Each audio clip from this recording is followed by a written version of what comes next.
Hey guys, what's up? So today I want to go over a really important topic that I think is huge with athletes and coaches alike. So what's the difference between rehab and recovery?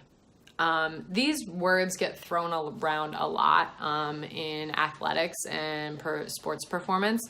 And I just want to kind of go over the difference because a lot of times I hear my athletes kind of using these words, not really knowing what they mean. And they're always kind of questioning and wondering whether they can train, whether they can get information from me, whether they have to go to the athletic trainer, and so forth. So I'm sure a lot of athletes like you have these same questions. For those that don't know me, my name's Fallon Headings. I'm a physical therapist and a track and field performance coach. So let's get started. Rehab versus recovery, okay? When I use the word rehab, this might be because I'm a medical professional as well, but I think of rehab meaning you have an injury and you have to see a medical professional, okay? So when you are going through a rehab program, I believe it is 100% individualized for you, okay?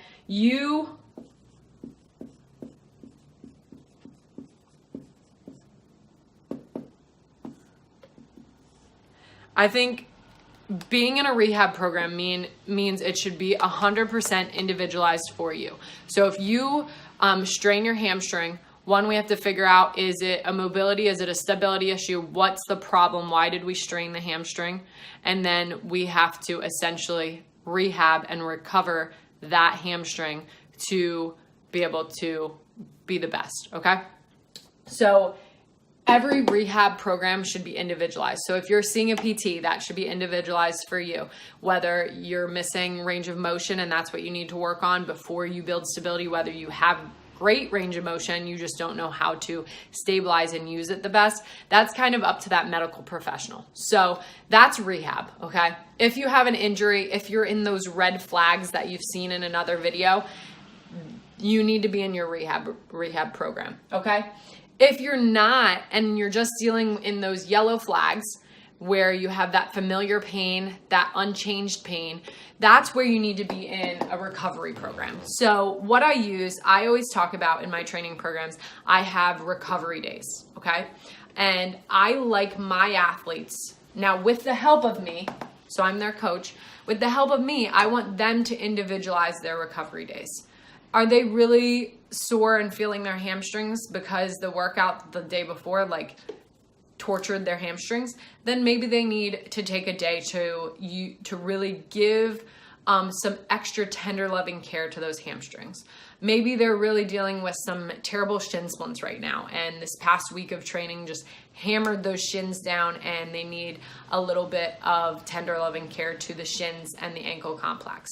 So that's where recovery days are so important. And I think it's missed a lot in training programs is how to be able to individualize your recovery. So rehab, no matter what, I believe should always be individualized. Recovery days, you can do team and group recovery days, but I also think you as an athlete should be able to figure out how to individualize, because not everybody is going to have sore hamstrings one day. Not everybody is going to have shin splints. Everybody is going to have a little bit different ache and pain that they're familiar with, and they should be able to kind of add that mobility, add that tender loving care into their program to essentially make their recovery day get the most out of it.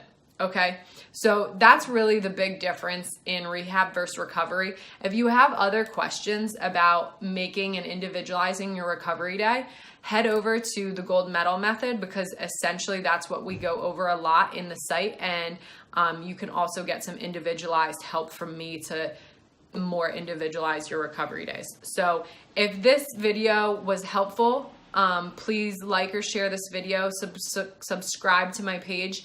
And again, thanks for watching and happy training.